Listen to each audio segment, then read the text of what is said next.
Everybody, welcome back to Modern Athlete Live, brought to you by Traumeel. My name is Sean Falconer, the editor of Modern Athlete, and today we are joined by, I don't know, how should we put this, the queen of SA road running? So it's Gerda Steyn. Gerda, lovely to have you joining us again. How are you? Good day, Sean, and good day to everyone listening and tuning in.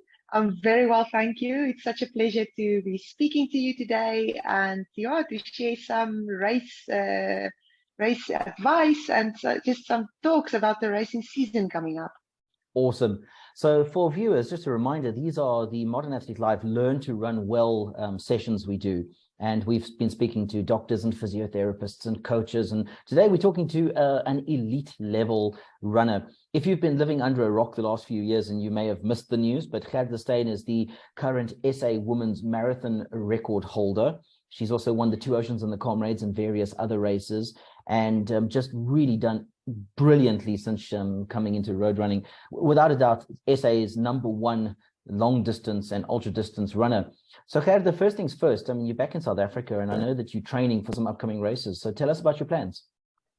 Yes, that is right, Sean. I'm at the moment here in Johannesburg, enjoying the hills and the sunshine at least, and preparing really quite far into deep into the training for the Two Oceans Ultra Marathon, and then topping it off with a Comrades Marathon 8 weeks later. So yes, that's what I'm busy doing at the moment. So tell us more about that gap between the two. And the reason I ask is it's a well-known fact that Two Oceans and Comrades lie pretty close together. And a lot of people say that if you race Two Oceans hard, your legs won't have enough time to recover for Comrades, depending on how much gap there is between them. So tell us about this year's breakdown of the gap between the two versus other years and how you get through those weeks to recover, whether it's swimming and cross training or running less mileage, etc. Yes, I think doing the double, as many of us know it, Two Oceans and the Comrades, is probably a formula that many athletes over many years have tried to crack. It is very important to really think carefully about how you approach these two races. 8 weeks apart is not a lot. I mean, it's a lot as in it's not the next week that you're trying to race, but it is very crucial to get it right. And I think personally, what I normally try to do is just making sure that I start my preparation for the two races really fresh. And with fresh, I mean not over racing and also mentally fresh. And I think that is also quite a good bit of advice for any athlete. It doesn't matter which level you're trying to perform at. It's very important to start your training feeling like excited and ready, because the training preparation and then racing both races, it's quite a long period, and you have to keep yourself positive throughout. It's going to be quite a high excitement going into Two Oceans, and then you have to keep your head straight and keep your head strong to continue that sort of mental state until Comrades Marathon. So that's the mental side of it. But the physical side of it, what I normally do and what I would also recommend to other runners is to not try and gain all your fitness in between the two races. Think about Comrades already now as you train for Two Oceans. Think about Comrades. Think about how you will approach the race and at the pace you're going to run, and just let those thoughts cross your mind as well, at the same time as the Two Oceans thoughts cross your mind. And so for me personally, I try to think about my training in the same way. So I prepare for Two Oceans, but I also keep Comrades in mind. So for me, my preparation would be sort of a little bit slower maybe, but longer sessions, just to work on that endurance as well that I'll need for Comrades. So things like that. And then in between the two races is really important to go on how you feel. If you had a really tough Two Oceans, you need to recover well. There's nothing you're going to gain by hammering yourself and going so hard if your legs are really tired after Two Oceans.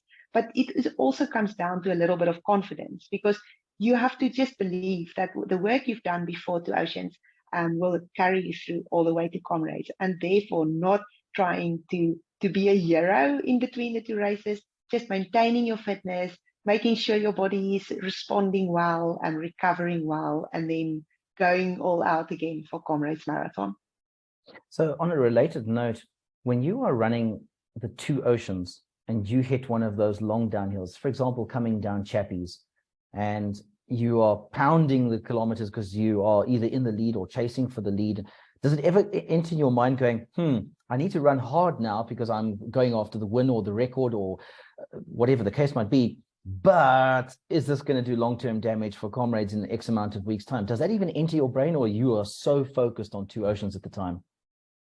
I do think about it. I won't lie. It does cross my mind. I do think about preserving my legs for the task ahead.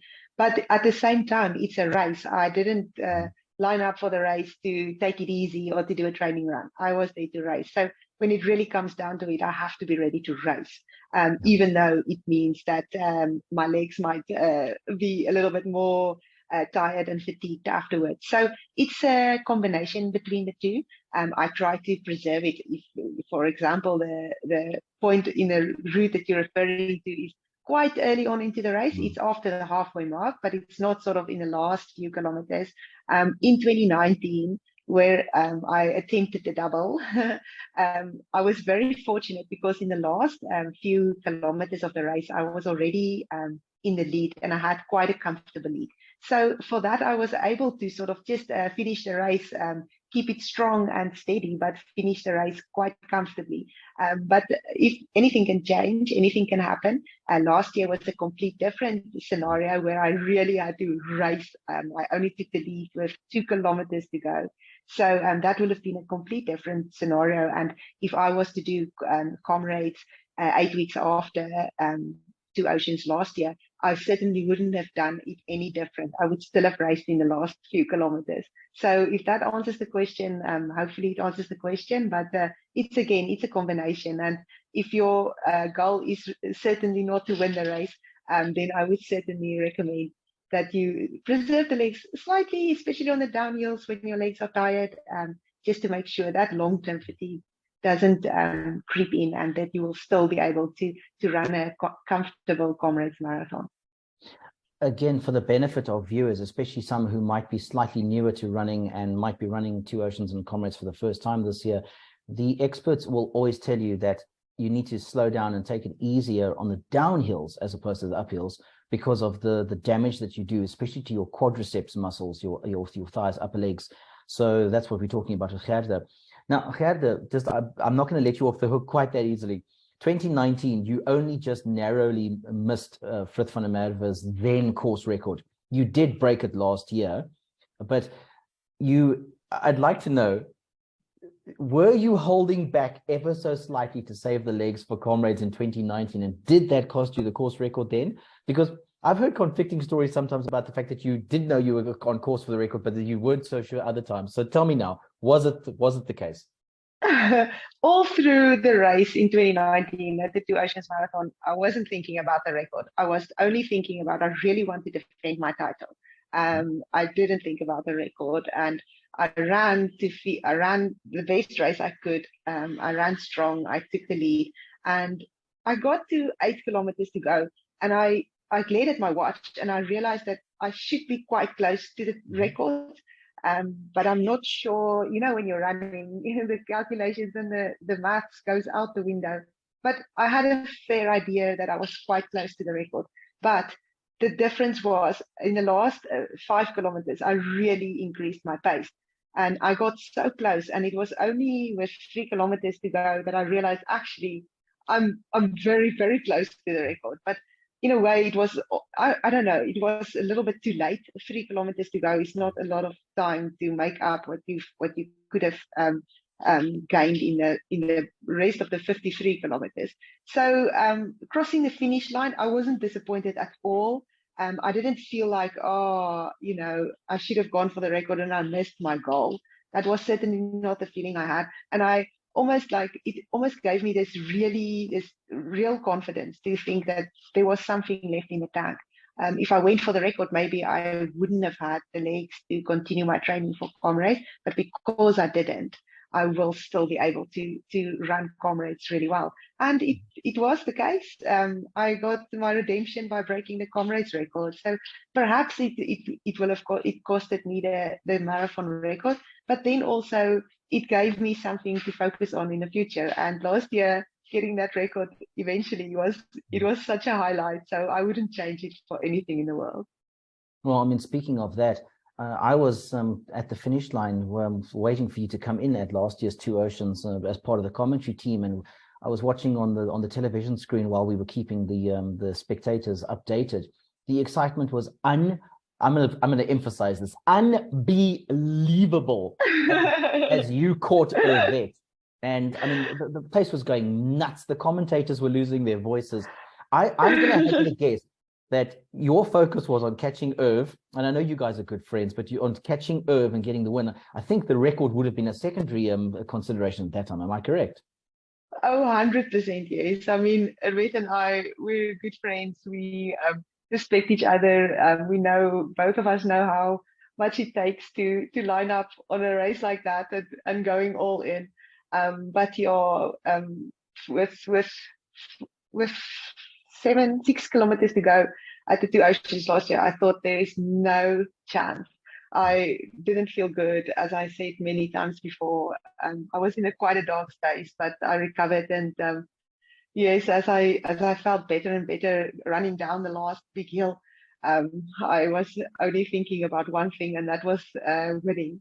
There was no thought of the record. Whereas before, in the earlier miles, in the earlier stages of the race, I was thinking about the record. I made sure that I was on pace to break the record. But at the latter stages, it wasn't in my mind at all anymore. It was just getting in front and making sure that I stay in front.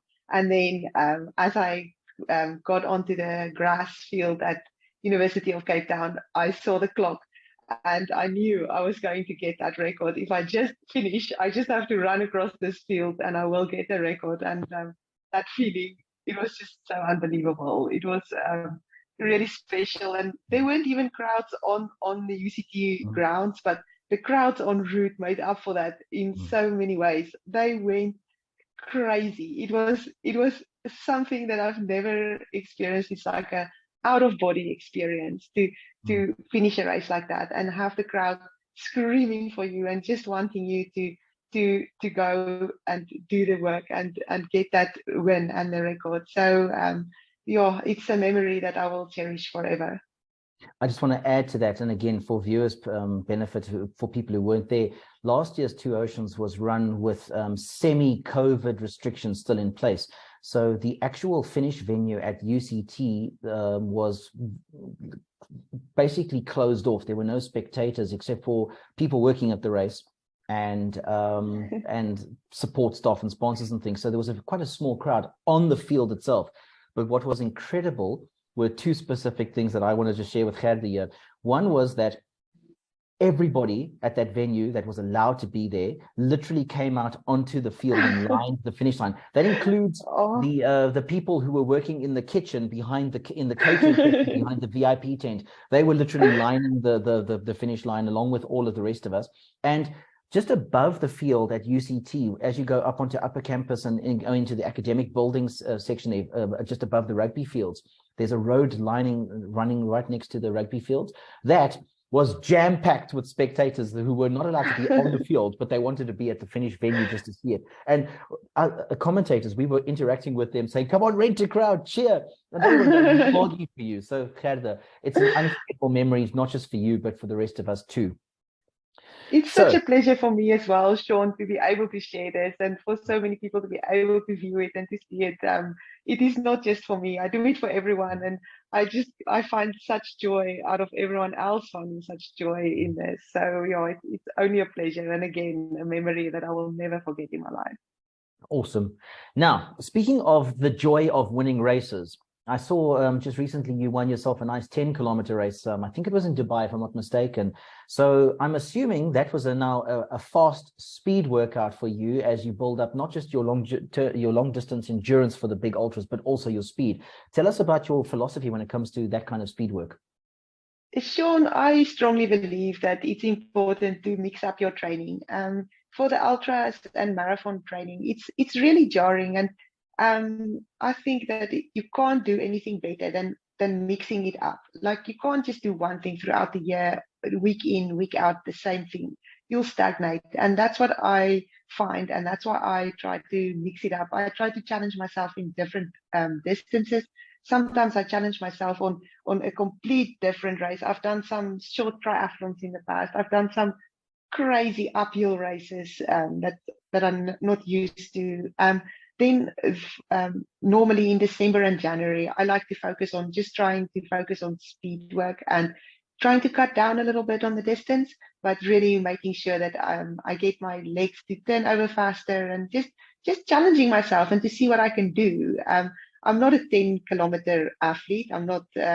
It's not my be all and end all. But I do like to take it on, the challenge, and I strongly believe that it helps me to be quicker on the ultras as well. Both the Two Oceans Marathon and Comrades Marathon, they ultra races, but they by no means slow. So you still have to have that speed, and especially when it comes to racing, you have to have something to fall back on, knowing that actually my legs can turn over faster. If I incorporate some endurance later on, the mix between the speed and the endurance is exactly right. So that is why I do it, Sean, and I also recommend it to other people. Challenge yourself, try something new. It's exciting as well, and you don't have to break the world record on a 10 kilometers, but you can still challenge yourself in your own, according to your own measures. And again, it just switches your mind off a little bit from the long runs and the real sort of high mileage weeks. So that's why I do it, and it's always worked for me. So again, it like I said before, it keeps my mind fresh for training for the ultras, and that's why that's the main reason why I do it. So this year you are now going back to the ultras, and I say back because last year you ran to the Two Oceans Marathon, then you didn't run Comrades, and instead you focused on an end of year marathon. So have you given thought at this stage to what the long-term plans are? So this year obviously focus is ultras. Will you still run, or are you thinking about running a marathon towards the end of the year, or do you think that that's next year's plans again, perhaps? I'm certainly thinking still of running a marathon at the end of the year. The Paris Olympics 2024 is getting closer, and it's certainly something I'm thinking about. But I'll have to qualify first, and the qualifying window is open already. But of course, because I'm doing the Two Oceans and the Comrades Marathon this year, I won't be focusing on a marathon in the beginning of the year. But certainly at the end of the year, I will be focusing on that. So I think the mix between the two is good for me.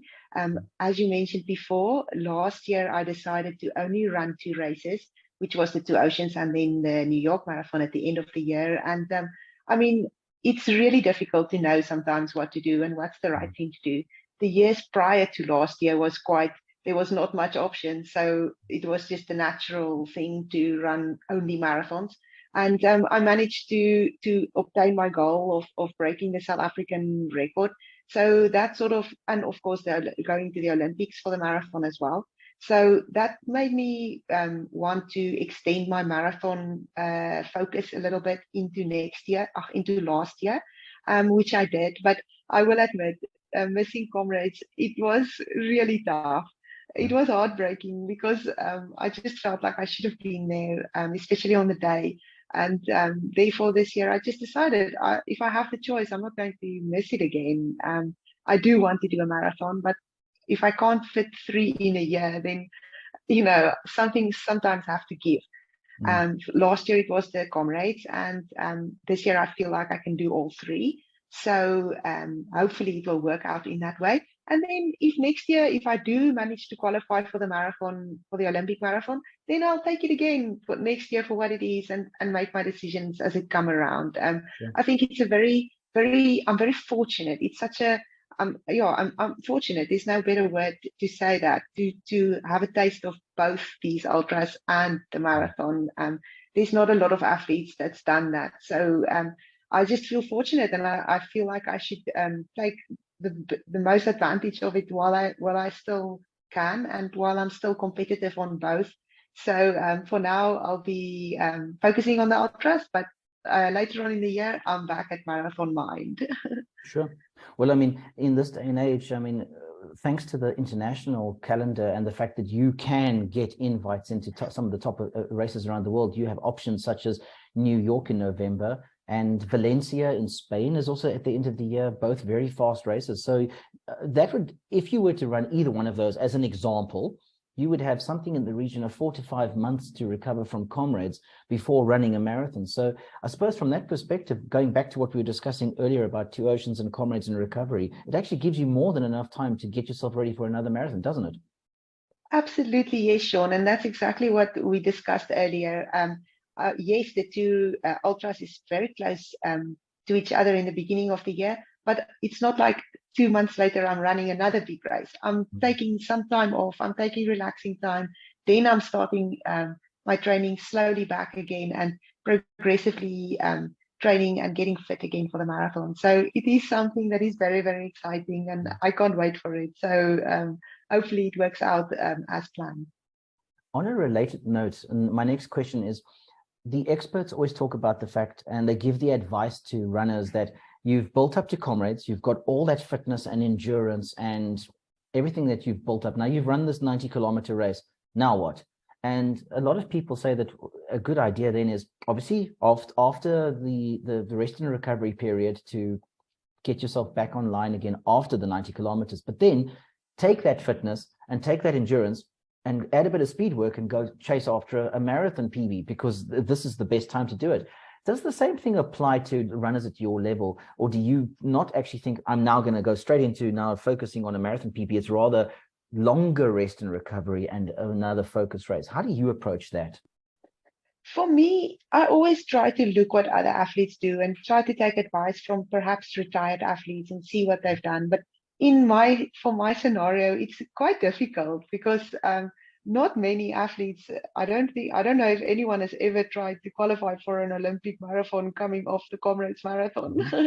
So I guess it's a little bit difficult to know what is right. And I'm also trying to make sure, or trying to find the best formula for me. But I do 100% agree with the fact that the endurance that you've built for the Comrades Marathon, it lasts much longer than what you think. I'm training now, but it doesn't mean I'm only going to be fit until the 15th of April when the Two Oceans is. It's fitness that's deep into your body and into your fibers. So you can certainly carry it over and still reap the benefits of the fitness that you've built towards one specific race. But the recovery period is really, really crucial. You can't overdo it. You can't start too soon with too much, and also you can't let it go for too long, because then eventually it will go away.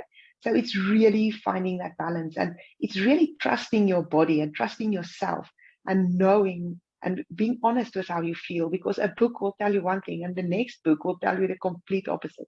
But you have to be very, very in tune with your own body, knowing what is too much and what is not enough. And with that, I'm 100% convinced that it is possible to still reap the benefits of that fitness that you've built for a long time after, and then mixing it up a little bit and almost shocking your body in a way with something new, something different, some speed work, perhaps some heel work, shorter, faster training, and then you're going to have that sort of speed endurance that everyone is always looking out for. So there's definitely something in that. And the race as well, the race itself as well, gives you a lot of strength. You push yourself really hard on a race, much harder than you would have pushed yourself in training. But of course, you have to then, after a race, take longer recovery, but it also increases your fitness. So it's a fine line, but it's 100% possible. So we've seen many athletes coming off one marathon and again and again putting solid performances down. So hopefully for me and for many runners preparing for the ultras this year, it will be the same. Now, you signed up with Adidas and you've been involved with a fair amount of development work with them and everything. So tell me about, are you running in plated shoes these days when you run the ultras, or do you prefer unplated? Sean, I prefer the plated shoes. So I'm very, very fortunate to have Adidas by my side and me by their side. So last year for the Two Oceans ultra marathon, I ran in the Adios Pro 2s. And then between the Two Oceans and the New York Marathon, they brought out the updated version, which is the Adios Pro 3. And that's what I ran the New York Marathon in.